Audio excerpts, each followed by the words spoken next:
கடும் வெயில் மற்றும் வறட்சி காரணமாக போச்சம்பள்ளி அருகே சுமார் 10 ஏக்கர் வாழை சாய்ந்து சேதமடைந்துள்ளதாக விவசாயிகள் வேதனை தெரிவித்துள்ளனர்.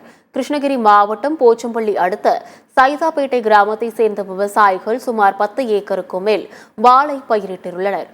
குலைத்தள்ளிய நிலையில் உள்ள வாழை மரங்கள் தண்ணீரின்றி காய்ந்து சேதமடைந்துள்ளதாக விவசாயிகள் தெரிவிக்கின்றனர். இதனால் பெரும் இழப்பை சந்தித்துள்ளதாக கூறும் விவசாயிகள் இதுகுறித்து அதிகாரிகள் ஆய்வு செய்து உரிய நிவாரணம் வழங்க நடவடிக்கை எடுக்க வேண்டும் என்று கோரிக்கை விடுத்துள்ளனர். வாழை 1.5 ஏக்கரை வச்சிருந்து எல்லாம் தீஞ்சு குலை வந்து எல்லாம் நாசி ஆயிடுச்சு. மறுபடியும் வச்சு வாழை ரெடி பண்ணியிருக்கிறங்க. அதுக்கு தண்ணி இல்லை. 1100 அடி போர் போட்டு 3 லட்ச ரூபாய் செலவு பண்ணி வாழை மறுபடியும் எல்லாம் தீஞ்சு கறின்னு இருக்குது. இன்னும் சுற்று வட்டாரமெல்லாம் வாழை நிறையா இருக்குது. தண்ணி இல்லாமல் ரொம்ப பஞ்சத்தில் வாழையெல்லாம் வந்து நிறைய நஷ்டம் ஆயிடுச்சு.